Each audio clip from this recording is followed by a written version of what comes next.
প্রশ্ন হতে পারে বাংলাদেশ ইসলাম বিজয়ী নয় কেন? উত্তর হলো রাসূলুল্লাহ সাল্লাল্লাহু আলাইহি ওয়াসাল্লামের জীবনের দর্শন দেখেন, উনার কর্মসূচি দেখেন, আমাদের সাথেও মিল। যেমন নবীজি মক্কায় ছিলেন 13 বছর, মক্কায় 13 বছর থেকেও তিনি সেখানে ইসলাম বিজয়ী করতে পারেন নাই। আপনারা জানেন তো ইসলাম কি মক্কায় বিজয়ী হয়েছে না মদিনায়? অথচ রাসূলুল্লাহ নবুয়তের জীবন 23, মক্কায় ছিল 13, মদিনায় ছিল 10। রাসূলের জন্মস্থান কোথায়? আবু বকর, ওমর, উসমান, আলী 4 খলিফার জন্মস্থান কোথায়? জান্নাতি সাহাবী যারা আশারা মুবাশশারা 4 খলিফা, তাদের জন্মস্থান মক্কা, কিন্তু দিন বিজয় হলো মদিনায়। কারণ কি? সে কারণ বাংলাদেশের সাথে মিলে যায়। কারণ হলো মক্কার সংসদে আবু জেহেলেরা রাসূলকে কোরআন নিয়ে ঢুকতে দেয় নাই। বাংলার নব্য আবু জেহেল গুলো আমাদেরকে কোরআন নিয়ে আমাদের সংসদে ঢুকতে দিচ্ছে না।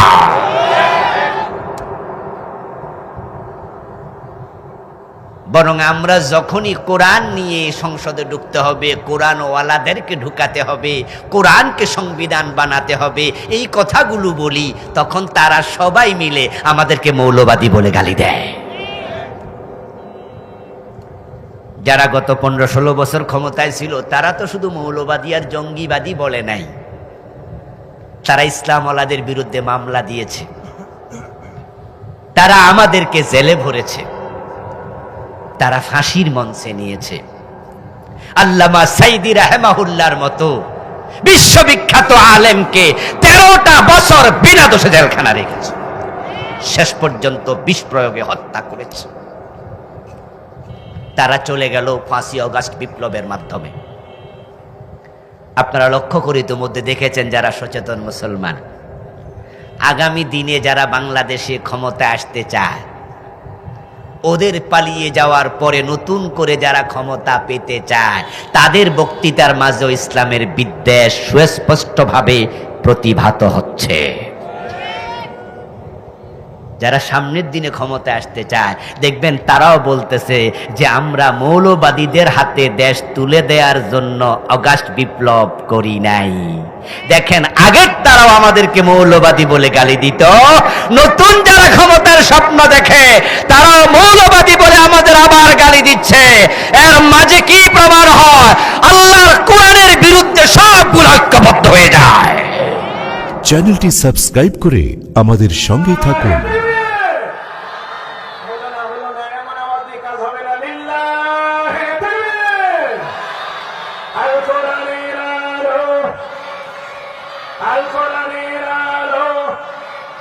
আজকের মাহফিলের প্রধান মুফাসসিরের আগমন, শুভেচ্ছা স্বাগতম। রাজশাহীবাসীর পক্ষ থেকে আসসালাম, আসসালাম, শুভেচ্ছা। আলহামদুলিল্লাহ, আলহামদুলিল্লাহি নাহমাদুহু ওয়া নাস্তাঈনুহু ওয়া নাস্তাগফিরুহু ওয়া নাউযু বিল্লাহি মিন শুরুরি আনফুসিনা ওয়া মিন সাইয়্যাতি আ'মালিনা। من يهد الله فلا مضل له ومن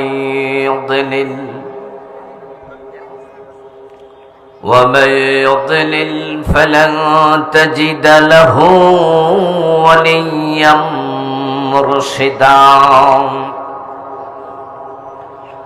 وأشهد أن لا إله إلا الله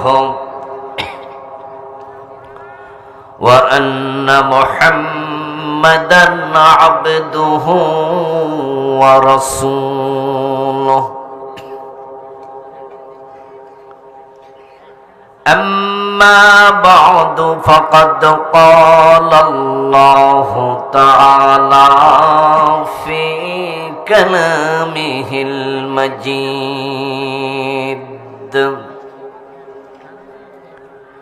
أعوذ بالله من الشيطان الرجيم بسم الله الرحمن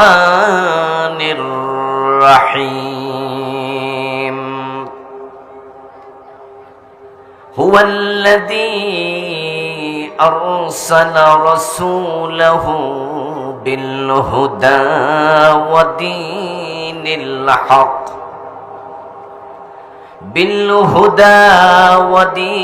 الحق ليظهره على الدين كله ولو كره المشركون. قال النبي صلى الله عليه وسلم الإسلام يعلو ولا يعلى عليه أو كما قال النبي عليه الصلاة والسلام.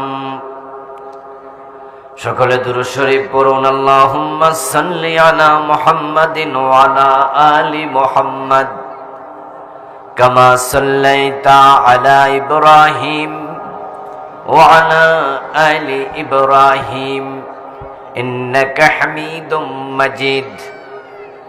আল্লাহুম্মা বারিক আলা মুহাম্মাদিন ওয়া আলা আলি মুহাম্মাদ কামা বারাকতা আলা ইব্রাহিম ওয়া আলা আলি ইব্রাহিম ইন্নাকা হামিদুম মাজিদ। আল্লাহুম্মা সাল্লি ওয়া সাল্লিম ওয়া বারিক আলাইহি। আল হেরা কারিয়ানা হাফিজিয়া মাদ্রাসা কমিটি কর্তৃক আয়োজিত আজকের এই চমৎকার তাফসীরুল কোরআন মাহফিলের সম্মানিত সভাপতি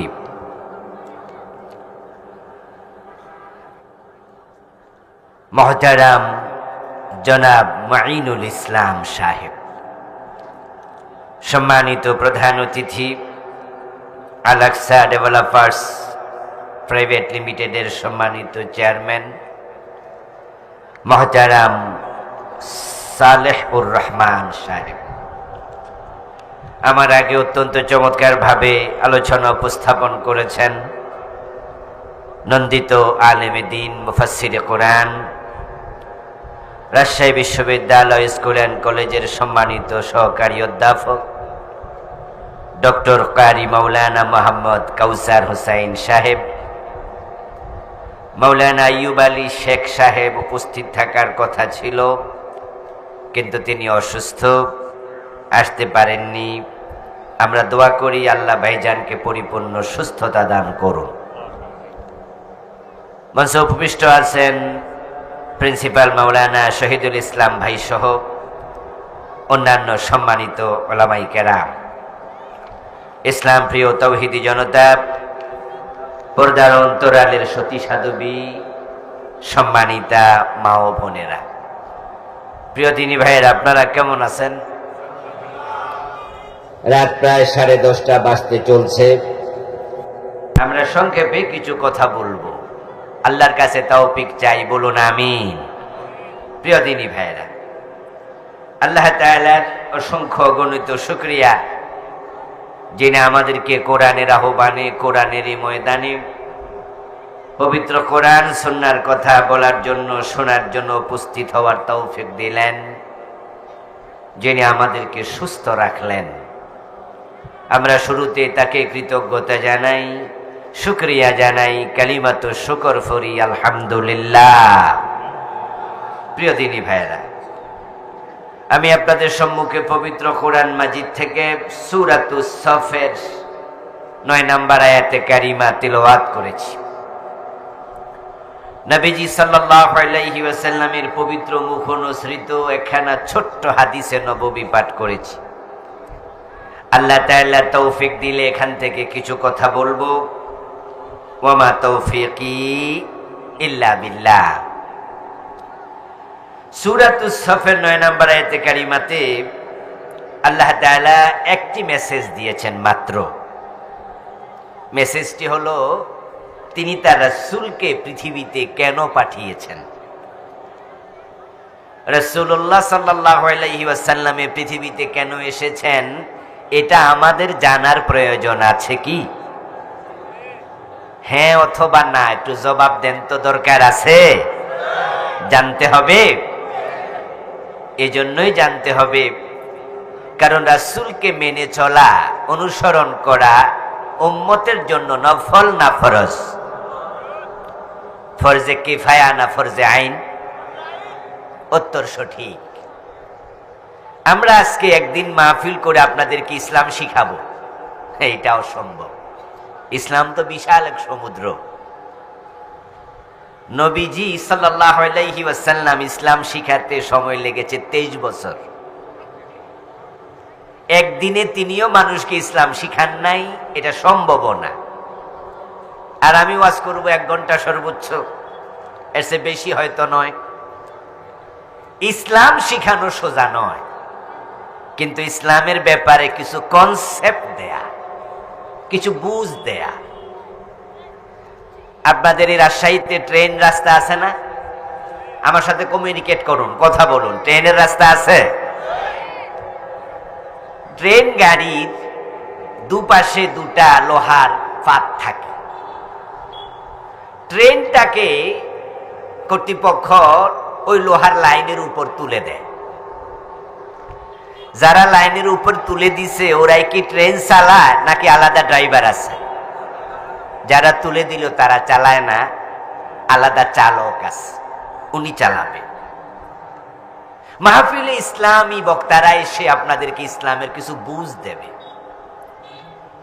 ওই বুঝ এখান থেকে সংগ্রহ করে বাকি ইসলাম নিজ দায়িত্বে শিখতে হবে।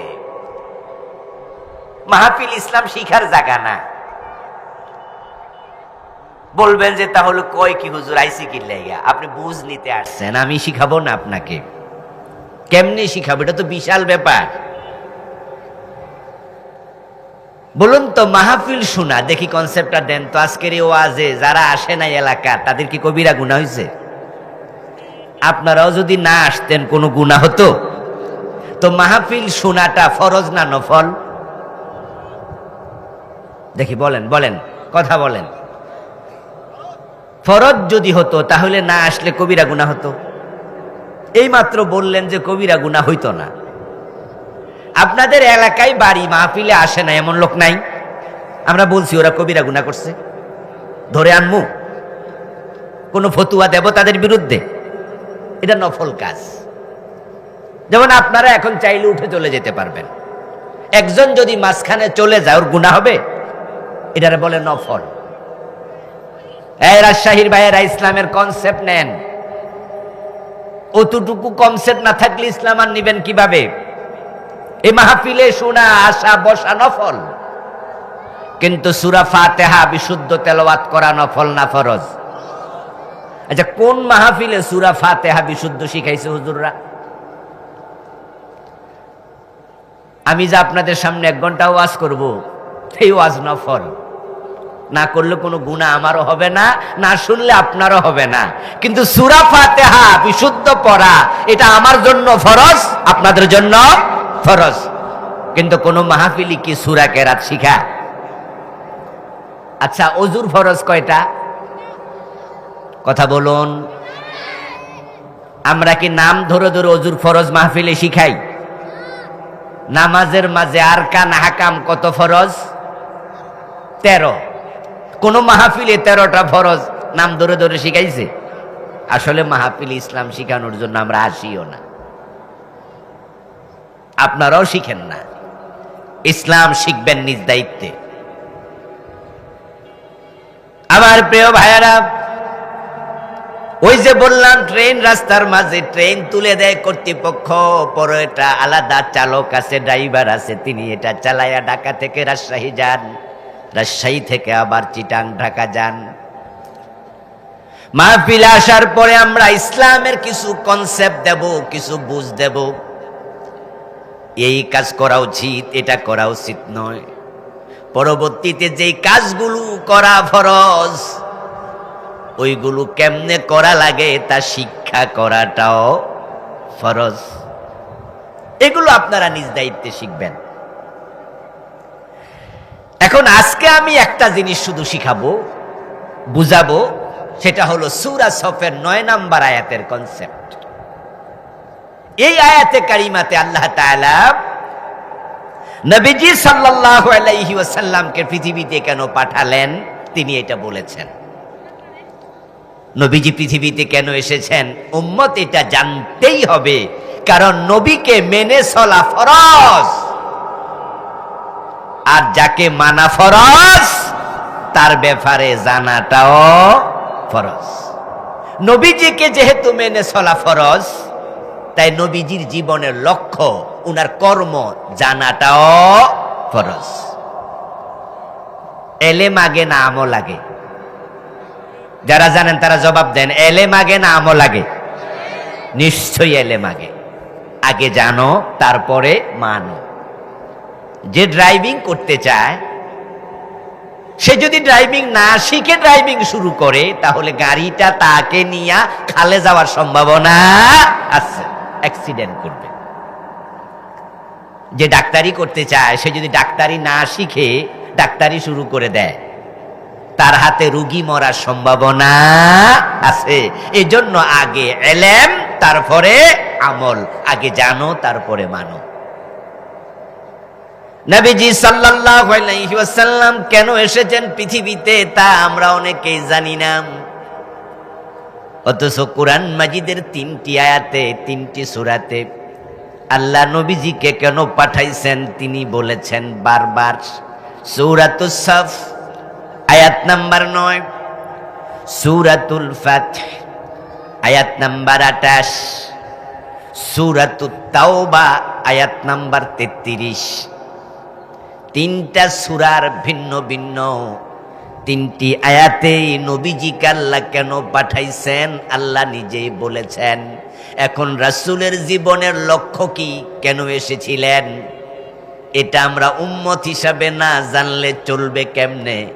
কারণ রাসূল তো হলেন আমাদের একমাত্র অনুকরণীয় আদর্শ। উনাকে অনুকরণ না করলে, অনুসরণ না করলে জান্নাত মিলবে না। আল্লাহ তাআলা আমাদের জান্নাতটাকে রাসূলের অনুকরণের সাথে এত শক্তভাবে সম্পৃক্ত করেছেন, রাসূলকে জীবনের বটম থেকে টপ, একেবারে রান্নাঘর থেকে সংসদ ভবন পর্যন্ত জীবনের সব জায়গায় অনুকরণ করতে হয়। তিনি যা বলেছেন আমরা তাই বলবো, তিনি যা করেছেন আমরা তাই করব, তিনি যখন করেছেন আমরা তখন করব, তিনি যেভাবে করেছেন সেভাবে করব। তাকে সামনে রেখে আল্লাহ তাআলা বলছেন, লাকাদ কানা লাকুম ফি রাসূলিল্লাহি উসওয়াতুন হাসানাহ। ও দুনিয়ার মানুষ, তোমাদের জন্য রাসূলের জীবন আমি রেখেছি আদর্শ, উত্তম নমুনা। তার মতো জীবন সাজাও, তার মতো করে চলো। তার জীবনের লক্ষ্য যেটা, উম্মতের জীবনের লক্ষ্য হবে হুবহু সেটা।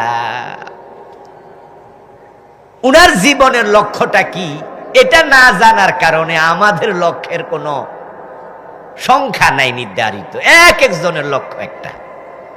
যারা পীর সাহেব হুজুর তাদের লক্ষ্য একরকম, আমরা যারা বক্তা আমাদের লক্ষ্য আরেক রকম। যারা মসজিদের ইমাম তাদের ইসলাম তারাও মানে, তাদের লক্ষ্য আরেক রকম। যারা মাদ্রাসার প্রিন্সিপাল মুহাদ্দিস তাদের লক্ষ্য আরেক রকম। পীর সাহেব যে স্টাইলে মানুষের ইসলামের দিকে ডাকে, মাদ্রাসার প্রিন্সিপাল যেভাবে ডাকলো পীর সাহেব কিন্তু সেই তরিকায় ডাকে না। আবার পীর সাহেব যে স্টাইলে ডাকে আমি কিন্তু সেই স্টাইলে ডাকি না। আমরা এক একজন এক একটা। পীর সাহেবের লক্ষ্য মুরিদ বাড়াইতে হবে, খানকা টিকাইতে হবে। দেশে ইসলাম থাকুক আর না থাকুক, কিন্তু আমার ফিরালি যেন না ছোটে, এমন ভাবে আমি কায়দা কানুন করে দেশে চলবো যেন আমার দরবারে কোন রকমের আঘাত নাশ। এজন্য আপনারা দেখেছেন গত 15-16 বছরে কত হুজুর জেল খাটছে, কিন্তু কয়জন পীর সাহেব জেল খাটছে? আপনাদের রাজশাহী অঞ্চলে পীর সাহেব আসেনি? মনে হয় তুলনামূলক কিছু কম আছে, কম। বাংলাদেশে পীর আছে কয় লাখ আমরা জানি না, কেউ কেউ বলে যে 2 লাখের বেশি। আমার কাছে তাই মনে হয়, বাংলাদেশে যে পরিমাণ পীর সাহেব আছে পৃথিবীর অনেক দেশে ওই পরিমাণ মানুষও নেই। আমাদের মানিকগঞ্জ একটা জেলা আছে ঢাকার পাশে, নাম শুনছেন নি আপনারা? ওই মানিকগঞ্জ জেলায় প্রতি বাড়িতেও নাকি 2-3 জন পীর আছে, এমন বাড়িও আছে। ঘরে ঘরে পীর, পুরুষের সাথে মহিলা পীরও আছে। ব্রাহ্মণবাড়ি এবং চট্টগ্রামে প্রতি গ্রামে 1-2 জন পীর সাহেব পাওয়া যাবে। এখন এই 2 লক্ষ পীরের মাঝে গত 15 বছর 16 বছরে কয়জন পীর জেল খাটছে? আপনি 10 জন পীরের নাম বলতে পারবেন না। এই দেশে মসজিদ আছে 3.5 লাখের বেশি। 3.5 লাখ মসজিদের মাঝে কয় হাজার খতিব জেল খাটছে? 200, 500, 1000, 2000 হইতে পারে। বাকি 3.25 লাখ তারও বেশি খতিব জেল খাটে নাই। বক্তা কতজন জেল খাটছে? বক্তা আছে 10,000, জেল খাটছে 200, 300, 500, বাকিরা খাটলো না। অথচ গত 15 বছরে যেই পরিমাণ জুলুম হয়েছে, এই 54 বছরে পরিমাণ জুলুম হয় নাই। গত 15 বছরে সবচেয়ে বেশি মাজলুম ছিল ইসলামওয়ালারা। তো পীরও ইসলামওয়ালা, বক্তাও ইসলামওয়ালা, খতিবও ইসলামওয়ালা, প্রিন্সিপাল। বাংলাদেশে মাদ্রাসা যদি 50,000 থাকে, 50,000 মাদ্রাসায় 50,000 প্রিন্সিপাল আছে, হয়তো 200-র বেশি জেল খাটে নাই। বাকি 49,800 প্রিন্সিপাল জেল খাটলো না। কারণটা কি? 200 খাটলো, 2000 পীর, 1000 পীর খাটলো, 200 বক্তা খাটলো, বাকিরা খাটলো না। এর কারণ হচ্ছে যে আমরা অনেকেই কিভাবে পিঠ বাসে, পেট বাসে এটাকে প্রাধান্য দিয়েছি, নবীজির জীবনের লক্ষ্যকে প্রাধান্য দেই নাই। আমি বক্তা, আমার লক্ষ্য হলো এমন ওয়াজ করমু আমার মাহফিলে যেন 144 জীবনেও জারি না হয়। আমার ওয়াজ শুনে আওয়ামী লীগও খুশি, বিএনপিও খুশি, জাতীয় পার্টিও খুশি। আপনারা তো খুশি, হুজুর এত সুন্দর ওয়াজ করে, কারো গায়ে লাগে না, এই হুজুরের বিরুদ্ধে মামলা হইব? আমার বন্ধু রাসূলুল্লাহ সাল্লাল্লাহু আলাইহি ওয়াসাল্লামের জীবন পর্যালোচনা করে দেখুন। নবীজির মতো মহামানব কাঁচা দাঁত ভেঙে ফেলেছে। আমার রাসূলকে মক্কার যেই মানুষগুলো আল-আমিন আস-সাদিক বলেছে, সেই মানুষগুলো রাসূলুল্লাহকে নবুয়তের 7ম সনে জেলে ঢুকাইছে। 10ম সন পর্যন্ত 3 বছর জেলে রাখছে। ওই শিবে আবি তালব নামক বন্দিশালায় আমার রাসূলকে খাবারের পানিটা পর্যন্ত সাপ্লাই দেয় নাই। নবীজি এবং তার পরিবারের সদস্যরা খাবারের অভাবে, পানীয়ের অভাবে গাছের ছাল বাকল লতা পাতা খেয়েছে।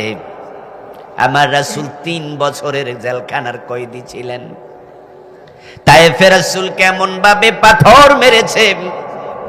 নবীজি সাল্লাল্লাহু আলাইহি ওয়াসাল্লামের শরীরে একটা পশমের জায়গা বাকি ছিল না যেখানে রক্তের দাগ লাগে নাই। আমার রাসূলকে মারে, দাঁত ভাঙ্গে, জেলে দেয়। উহুদে তো রাসূলের মাথায় হেলমেট ঢুকে তিনি 3 ঘন্টা বেহুশ ছিলেন। আমার রাসূলের জীবনী আমরা দেখি মাইরে ভরা, জুলমে ভরা, কিন্তু আমরা ইসলামওয়ালা যারা আছি, আমি তাদের কথা বলছি, অনেকে একটা মামলা গত 15 বছরে খায় নাই। কারণ তাদের কর্মসূচির সাথে রাসূলের কর্মসূচির মিল নাই। নবীজি সাল্লাল্লাহু আলাইহি ওয়াসাল্লামের জীবনের লক্ষ্য কি? এটা উম্মত জানলো না, অনেকেই মানলো না। না জানা না মানার রেজাল্ট হচ্ছে 90% কি 92% মুসলমানের বাংলাদেশ। এখানে টুপিওয়ালা আছে, দাড়িওয়ালা আছে, পাঞ্জাবিওয়ালা আছে, মসজিদ আছে, তাবলীগের বিশ্ব ইজতেমা আছে, হাজার হাজার মাহফিলে শ্রোতা আছে, বক্তা আছে, কিন্তু বাংলার জমিনে কোনো অফিস আদালতে ইসলাম নাই। রাসূলের জীবনের লক্ষ্য না বুঝার কারণেই সংসদ ভবন ইসলাম দিয়ে চলে না, গণভবন চলে নাই, বঙ্গভবন চলে না, সচিবালয় চলে না, ইসলাম দিয়ে কোনো মন্ত্রণালয় চলে না, ইসলাম দিয়ে একটি অফিস ডিসি অফিস চলে না, ইসলাম দিয়ে নিম্ন আদালত উচ্চ আদালত চলে না, হাইকোর্ট সুপ্রিম কোর্ট চলে না, ইসলাম দিয়ে সমাজনীতি, অর্থনীতি, রাজনীতি, স্বরাষ্ট্রনীতি, পররাষ্ট্রনীতি কিচ্ছু চলে না। এই দেশে মুসলমান আছে কিন্তু ইসলাম নাই। কারণ রাসূলের জীবনের লক্ষ্য উম্মত বুঝে নাই। অথচ রাসূল যদি আপনার মডেল হয়, আদর্শ হয়, তাহলে রাসূলের সাথে আপনার জীবনের লক্ষ্য, জীবনের কর্ম মিলতেই হবে। আমার প্রিয় ভাইরা, রাসূলের সাথে যদি জীবন না মিলে তাহলে আপনি নিজেকে উম্মত দাবি করবেন, কিন্তু আপনি জান্নাতি উম্মত নন। নবীজি সাল্লাল্লাহু আলাইহি ওয়াসাল্লাম 1450 বছর আগে বলেছেন, কুল্লু উম্মতি ইয়াদখুলুনাল জান্নাতা ইল্লা মান আবা। উম্মত দাবি করলে জান্নাত নয়, আমার উম্মত অনেকেই দাবি করবে, তবে তারা জান্নাতি হবে না। উম্মত হবে 73 দল, জান্নাতি হবে মাত্র এক দল। তাফতারিকু উম্মতি আলা 73 মিল্লাহ কুল্লুহুম ফিন্নার ইল্লা ওয়াহিদা। আরে উম্মতের তো অভাব নাই। যারা আটরশি তারাও কামরা নবী মুহাম্মদের উম্মত, যারা দেওয়ানবাগী এরাও কামরা রাসূলের উম্মত, যারা সুরেশ্বরী তারাও উম্মত, যারা গাঁজা টানে মদ খায় তাদের মাঝে অসংখ্য লোক বলে আমরা নবী মুহাম্মদের উম্মত। সবাই তো উম্মত দাবি করে। যারা শিয়া তারাও বলে আমরা নবী মুহাম্মদেরই উম্মত। কিন্তু জান্নাতি কারা? বাংলাদেশে তো আমরা সবই উম্মত। নবীজি বলছেন আমার উম্মত দাবি করলে জান্নাত না, তবে হ্যাঁ প্রকৃত উম্মত জান্নাতি হবে। কুল্লু উম্মতি ইয়াদখুলুনাল জান্নাহ, আমার সব উম্মত জান্নাতি, ইল্লা মান আবা, তবে অস্বীকারী উম্মত জান্নাত পাবে না। কিলা মান আবা ইয়া রাসূলুল্লাহ? কোন একজন সাহাবী প্রশ্ন করলেন, হে আল্লাহর নবী, অস্বীকারী উম্মত কে? রাসূলুল্লাহ জবাব দেন, মান আতাআনি দাখালাল জান্নাহ ওয়া মান আসানি ফাকাদ আবা। যে উম্মত হওয়ার পর আমি নবী মুহাম্মদকে অনুসরণ করেছে সেই জান্নাতি, আর যে আমাকে অনুসরণ করে নাই তার কপালে জান্নাত নাই। জান্নাতে যাওয়ার জন্য রাসূলকে অনুসরণ করা। প্রিয় ভাইরা, নবীজি বলছেন, মান আহাব্বা সুন্নতি ফাকাদ আহাব্বানি ওয়া মান আহাব্বানি কানা মাই ফিল জান্নাহ। যারা আমার সুন্নাহকে ভালোবাসে তারা আমি নবীকে ভালোবাসে। যারা আমি নবীকে সুন্নাহ অনুসরণের মাধ্যমে ভালোবাসার প্রমাণ দেবে তারাই শুধু আমার সাথে জান্নাতে যাবে। আমার সামনে যারা আছেন আপনাদের কাছে আমি একটু জানবো, দয়া করে উত্তর দিয়েন, আমরা সবাই কি জান্নাতে যেতে চাই? একটু জোরে বলেন না, জান্নাতে যেতে চান? ভাই, জান্নাতে যেতে চাইলে কি জান্নাত পাওয়া যায়? চাইলে পাওয়া যাবে না। রাসূল বলছে যে আমার অনুসরণ করবে শুধু সেই জান্নাতি। যদি চাইলে জান্নাতে যাওয়া যেত তাহলে কত হিন্দুও জান্নাতে চলে যেত। আপনাদের রাজশাহী গেলে দেখবেন অনেক হিন্দু দোকানদার আছে যারা মরা বাবার ছবি দোকানের ওয়ালে লাগাইয়া দেখবেন যে ছবির মাঝে লিখে রাখে স্বর্গীয় সত্যেন্দ্র নারায়ণ দত্ত, স্বর্গীয় দুলাল চন্দ্র ভৌমিক, স্বর্গীয় বাবুল সদাগর, এরকম লেখা আছে না? দেখেন নাই? স্বর্গীয় মানে কি? স্বর্গীয় মানি সে স্বর্গে যাইব না গেছে গা, আমরা জামু, আর হেমিয়া গেছে গা, অতীতকালের শব্দ স্বর্গীয়। ওই দোকানদারে নিজের বাবারে স্বর্গে পাঠাইয়া তারপরে দোকানদারি করতেছে। জান্নাতে যাওয়ার কত শখ, স্বর্গ এবং জান্নাত জিনিস কিন্তু একটা, নামে পার্থক্য। আরবিতে বলে জান্নাত, বাংলায় বলে বাগান, ইংরেজিতে বলে হেভেন, ফার্সিতে বলে বেহেশত, সংস্কৃতিতে বলে স্বর্গ। আবু বকর জান্নাতি, হযরত ওমর বেহেশতি, দুইজন কি দুই জায়গা? জিনিস তো একটাই। তো হিন্দু মিয়াদে লেখলো স্বর্গীয়, এর মানে বেহেশতি। হে তার বাবারে অলরেডি বেহেশতে পাঠাই দিস। স্বর্গে যাওয়ার কত শখ। এবার আপনাদের কাছে আমি জানবো, একটু বলেন আবার তো, কোন হিন্দু কি জান্নাতে গেছে? হ্যাঁ না, জোরে কইতে হবে, বলেন। কোন হিন্দু জান্নাতে গেছে? যাওয়ার সম্ভাবনা আছে, কিন্তু শখ আছে না নাই? আমাদের সে কম না বেশি? বাহ, লেখা লাইছে অলরেডি। আমার সামনে যারা আছেন, যদি আমি আপনাকে জিজ্ঞাসা করি আপনার বাবার নাম কি, আপনি বলবেন আমার বাবার নাম অমক, আব্দুল জব্বার আব্দুল হাকিম। বেঁচে আছেন না মরে গেছেন? বললেন মারা গেছে। তা আমি বললাম তাহলে আপনি বলুন আমার বাবার নাম জান্নাতি আব্দুল হাকিম, জান্নাতি আব্দুল জব্বার। আপনি আমার সাথে দুই মত করবেন, বলবেন হুজুর এটা আমি কেমনে বলি? আমি বলবো কেন? আপনার বাবা জান্নাতে যাক আপনি চান না? বলবেন হ্যাঁ। তো তাহলে বলতে আপত্তি কোথায়? আপনি জবাব দেবেন উনি জান্নাতি, এটা তো আমি নিশ্চিত না, বলি কেমনে? আশা করি যাবে, দোয়াও করি। কিন্তু হিন্দু মিয়ালে কেলাইছে স্বর্গীয়, তাহলে জান্নাতের ব্যাপারে শখ আমাদের সে তার কম না বেশি? এই দেশে অসংখ্য লোক পাবে 5 ওয়াক্ত নামাজ পড়ে না, কিন্তু জান্নাতের স্বপ্ন দেখে, শখের অভাব নাই, জুমা পর্যন্ত পড়ে না। আপনি জিজ্ঞাসা করবেন হয়তো, কিরে ভাই জুমার নামাজও পড়ো না, বেহেশতে যাইবা না? দেখবেন তখন বলবে কি যে বলেন হুজুর, বেহেশত যামু না মানি ওইটা তো নিশ্চিত কইরা রাখছি অনেক আগেই। আপনি হয়তো অবাক হয়ে প্রশ্ন করবেন কেমনি কি? তখন দোতরা কাঁধে নিয়ে গানে গানে শোনাবে, আছেন আমার মুক্তার, আছেন আমার ব্যারিস্টার, শেষ বিচারের হাইকোর্টেতে তিনি আমায় করবেন পার, আমি পাপী তিনি জামিনদার, টুনটুনা টুনটুন। এই জাতীয় গান বাংলাদেশে আছে, গাওয়ার লোক আছে।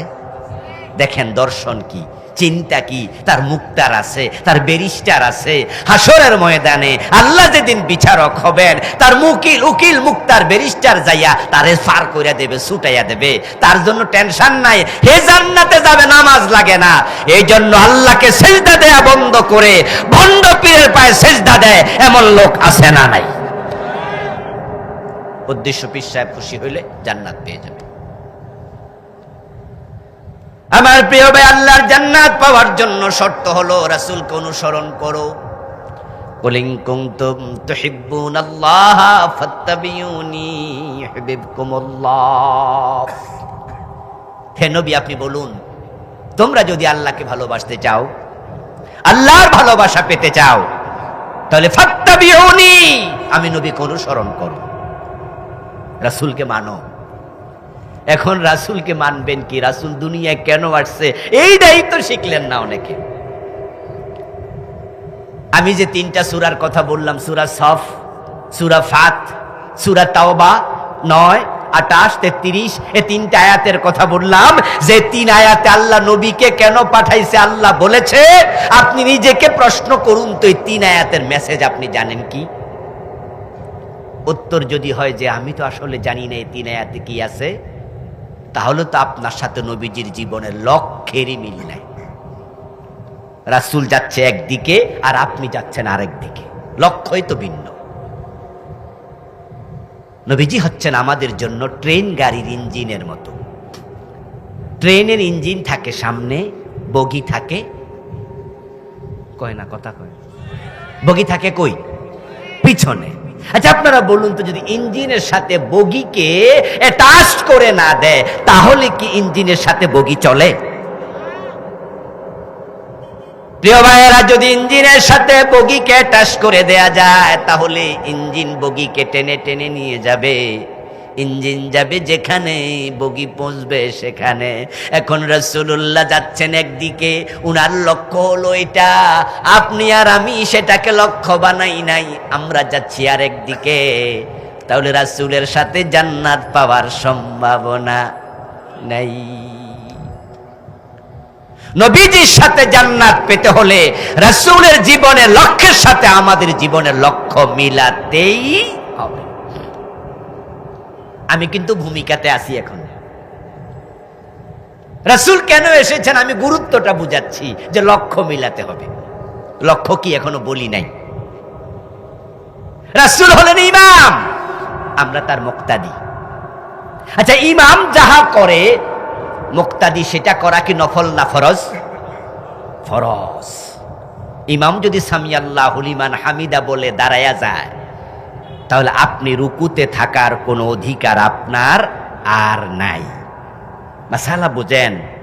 যদি আপনি সুবহান রাব্বিয়াল আযীম 3 বারের জায়গায় আপনি একবার পড়ছেন, এই অবস্থায় ইমাম সাহেব সামিয়াল্লাহু লিমান হামিদা বলে দাঁড়ায়া গেছে, আপনার জন্য দ্বিতীয়বার সুবহান রাব্বিয়াল আযীম পড়ার অনুমতি আর নাই, যে আপনি তাকে অনুসরণ করে দাঁড়ায়া যান।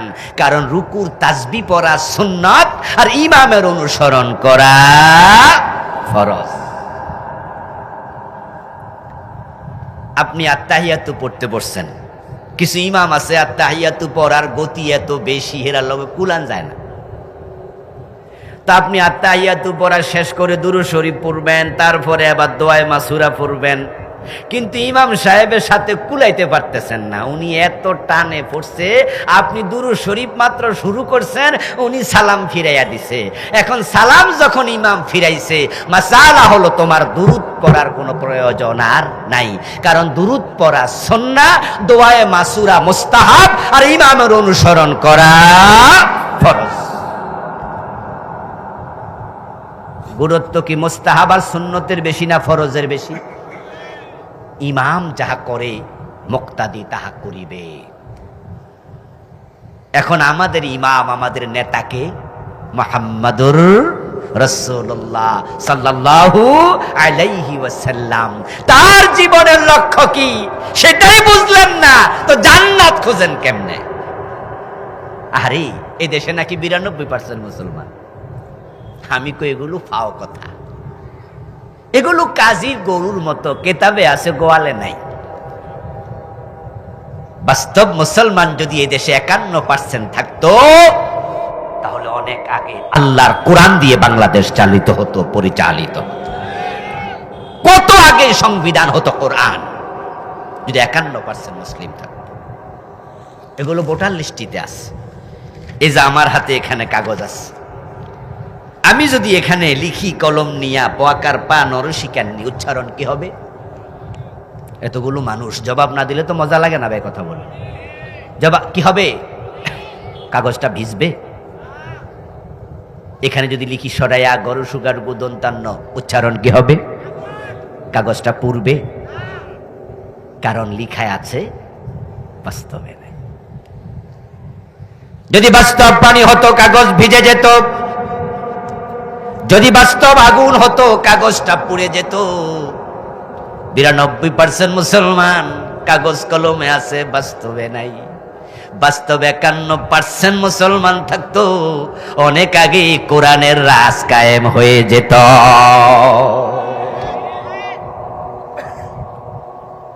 রাসূলুল্লাহর জীবনের লক্ষ্য কি আসুন এবার মূল আলোচনায়।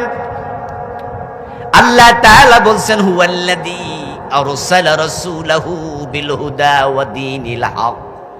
তিনি আল্লাহ, যিনি তার রাসূলকে দুনিয়ায় পাঠাইছেন। বিল হুদা, হুদা মানি কোরআন। হাযা হুদা, এটাই হচ্ছে হুদা। ফামান তাবিআ হুদায়া ফালা খাউফুন আলাইহিম ওয়ালা হুম ইয়াহজানুন।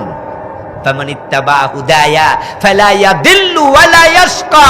হুদাল লিন-নাস হুদাল লিল মুত্তাকিন। পৃথিবীতে হেদায়েতকারী কিতাব আছে শুধু একটা, সেটার নাম কোরআন। আমি কোরআন দিয়ে রাসূল পাঠাইছি, খালি হাতে পাঠাই নাই। ওহী আসার আগে আব্দুল্লাহর ছেলে মুহাম্মদ নিজেকে নবীও দাবি করেন নাই। ওই গারে হেরাতে যখন জিব্রিল এসে বুকের সাথে 3 বার রাসূলকে জড়িয়ে ধরে চাপ মেরে সূরা আলাকের প্রথম 5 আয়াত নাজিল করেছে, ইকরা বিসমি রাব্বিকা এসেছে, তখন থেকে তিনি দাবি করছে আমি নবী, কোরআন দিয়ে আমি পাঠাইছি আমার নবীকে। আল্লাহ বলতেছে ওয়াদিনিল হক, এবং তাকে পাঠিয়েছি আমি সত্য দিন দিয়া। সত্য দিনের নাম হলো ইসলাম। আল ইসলামু হাক্কুন ওয়াল কুফরু বাতিল, ইন্নাদ দীনা ইনদাল্লাহিল ইসলাম। আমি আমার নবীকে ইসলাম দিয়েছি, ইসলাম দিয়ে পাঠাইছি। কেন পাঠাইছি এবার শোনো, লিইয়ুযহিরাহু আলাদ-দীনি কুল্লিহি। ইসলাম দিয়ে পাঠানোর কারণ শুধু একটা, আমি চাই আমার নবী জমিনে ইসলামের বিজয় করে দেবেন। আমি কোরআন পাঠাইছি, ইসলাম পাঠাইছি কোরআনের বিজয়ের জন্য, ইসলামের বিজয়ের জন্য। রাসূলুল্লাহর জীবনের লক্ষ্য ইসলামের বিজয়। পীর সাহেবের জীবনের লক্ষ্য খানকা নয়, বক্তার জীবনের লক্ষ্য মাহফিলের স্টেজ নয়, খতিবের জীবনের লক্ষ্য মসজিদের মিম্বার নয়, মাদ্রাসার প্রিন্সিপাল মুহাদ্দিসের জীবনের লক্ষ্য মাদ্রাসার চেয়ার না। সবার জীবনের লক্ষ্য হবে দ্বীনের বিজয়। এটা যেদিন হবে সেদিন দ্বীনের বিজয় কোনো জালেম ঠেকাতে পারবে না।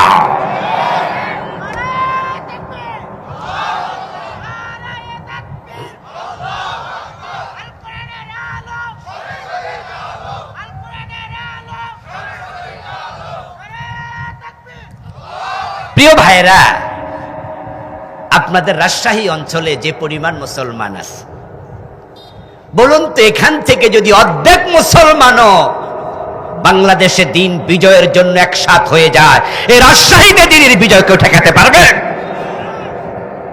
রাজশাহী তো কেউ পারবে না যদি অর্ধেক মুসলমানও একমত হয়ে যায়। কিন্তু আমার সামনে যে সমস্ত মুসলমানরা আছেন বসে আজকের মাহফিলে, সবাই তো জান্নাতে যাওয়ার স্বপ্ন দেখছেন। আচ্ছা, বাংলাদেশে ইসলামের বিজয়ের জন্য আপনি কতটুকু ভূমিকা রেখেছেন? যদি আমরা মুসলমানেরা এই দেশে ইসলাম বিজয়ের জন্য ভূমিকা রাখতাম, তাহলে ডক্টর কামালের সংবিধান দিয়ে বাংলাদেশ চলার কথা নয়। আপনাদের কাছে আমার একটু জিজ্ঞাসা, দয়া করে উত্তর দিয়েন যারা জানেন। এই 54 বছরের বাংলাদেশ, এখানে ইসলাম কি বিজয়ী না পরাজিত? সবাই বলেন না, বিজয়ী না পরাজিত? যদি এত মুসলমান থাকার পরও ইসলাম পরাজিত থাকে, তাহলে বোঝা গেল রাসূলুল্লাহর জীবনের লক্ষ্যের সাথে আমরা ব্যর্থ হয়েছি লক্ষ্য মিলাতে। নবীজি বলছেন, আল ইসলামু ইয়ালু ওয়া লা ইউলা আলাই।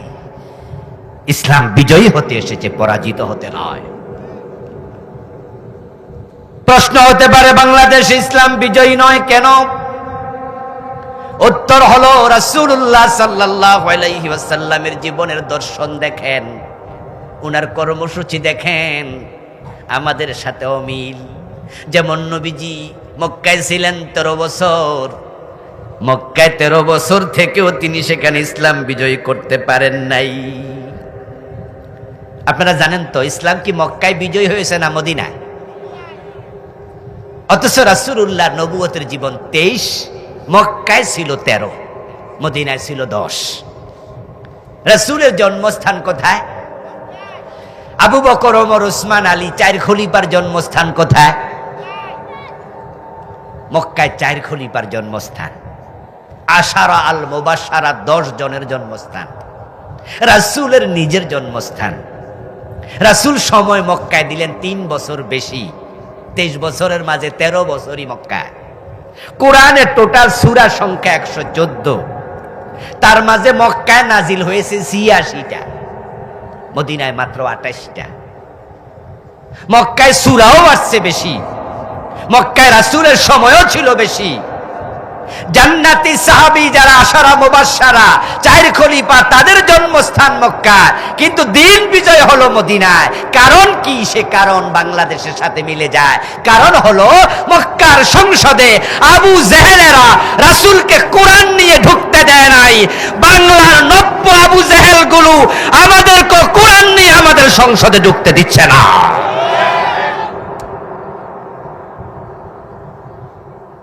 বরং আমরা যখনই কোরআন নিয়ে সংসদে ঢুকতে হবে, কোরআন ওয়ালাদেরকে ঢুকাতে হবে, কোরআনকে সংবিধান বানাতে হবে, এই কথাগুলো বলি, তখন তারা সবাই মিলে আমাদেরকে মৌলবাদী বলে গালি দেয়।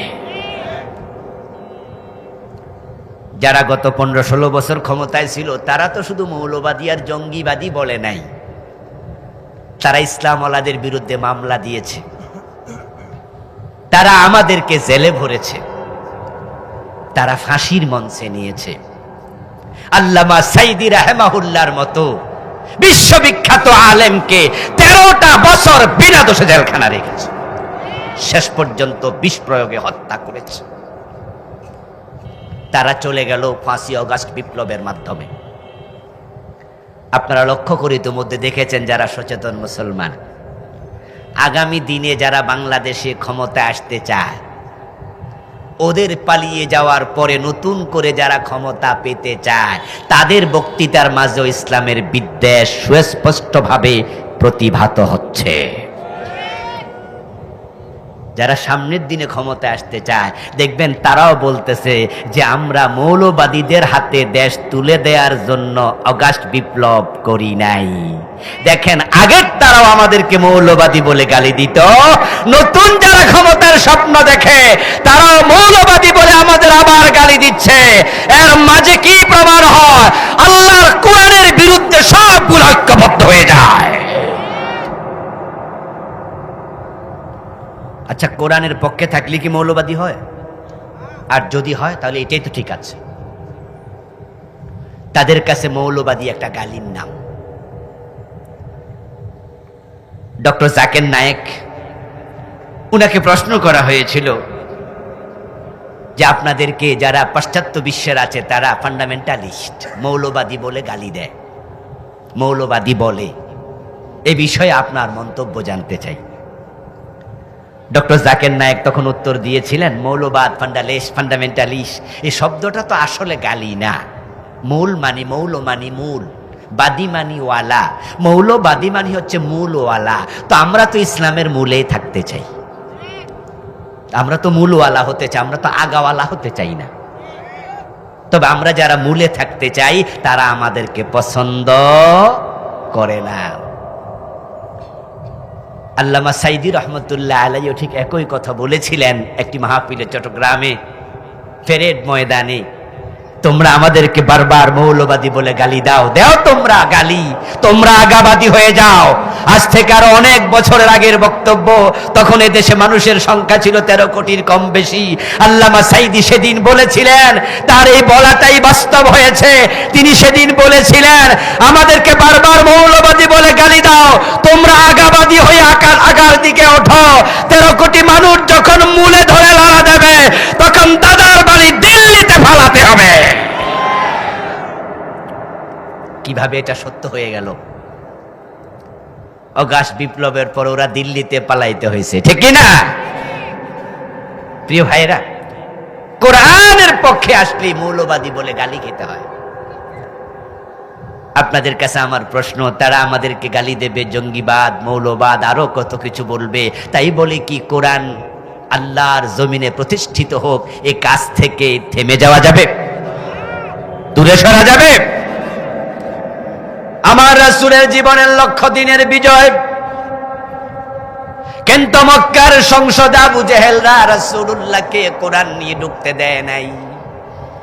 বরং তারা মক্কার সংসদ দারুন নাদওয়া, ওই দারুন নাদওয়াতে বসে তারা আইন বানাইছে, লা তাসমাউ লিহাদাল কুরআন, এই কোরআন তোমরা শুনতে যেও না, ওয়ালগাউ ফি লাআল্লাকুম তাগলিবুন, বরং যেখানে কোরআন পড়া হবে, বলা হবে, সেখানে গন্ডগোল লাগাইয়া দাও। পড়েন নাউজুবিল্লাহ। সংসদ আইন পাশ করছে, লা তাসমাউ লিহাদাল কোরআন, এ কোরআন শুনতে যেও না, ওয়ালগাউ ফীহি, বরং কোরআনের মাজলিসে গন্ডগোল লাগাও। মনে হলো যেন আবু জেহেলদের বানানো আইন এবং কর্মের সাথে গত 15-16 বছর যারা দেশ চালাইছে তাদের সাথে হুবহু মিল পাওয়া যায়। এই দেশে কোরআনের অসংখ্য মাহফিল 144 জারি করা হয়েছে, কোরআনওয়ালা অসংখ্য বক্তাকে অ্যারেস্ট করা হয়েছে, আমাকেও অ্যারেস্ট করেছে 3 বার। আমাদের মুফতি আমির হামজা ভাইকে 3 বছরের কম বেশি সময় জেলে রেখেছে। আসলে অপরাধ কি? আল্লামা সাইদিকে যে 13 বছর রাখলো, আসলে অপরাধটা কি? অপরাধ শুধু একটা, আল্লাহর কোরআনের পক্ষে কথা বলা। সাইদি রহমতুল্লাহ আলাই যদি কোরআন কায়েমের কথা না বলে শুধু সুবহানাল্লাহ আলহামদুলিল্লাহ জিকিরের ওয়াজ করত, নামাজ আর রোজার ফজিলত বলতো, পীর হইয়া মুরিদ বানাইতো, অ্যারেস্ট হতো না, বরং আল্লামা সাইদির মতো মুরিদ বাংলার কোনো পীর সাহেব পেত না।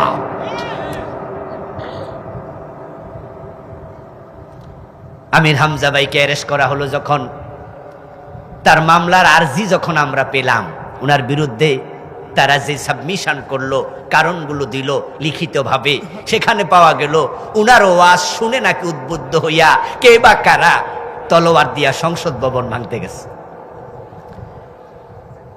পাগল কি গাছে ধরে? আচ্ছা, সংসদ ভবন কি তলোয়ার দিয়া ভাঙা যায়? কোন এক ফোলা ঘোড়ায় চড়ে সংসদের সামনে তলোয়ার হাতে নিয়ে গেছে, পুলিশ তাকে সেখানে অ্যারেস্ট করছে, করার পরে এর মোবাইলে নাকি আমির হামজার ওয়াজ পাইছে। আচ্ছা, আমির হামজা সাহেবের ওয়াজ মোবাইলে ফাইলে যদি অ্যারেস্ট হয় তাহলে তো বড় মুসিবতের কথা।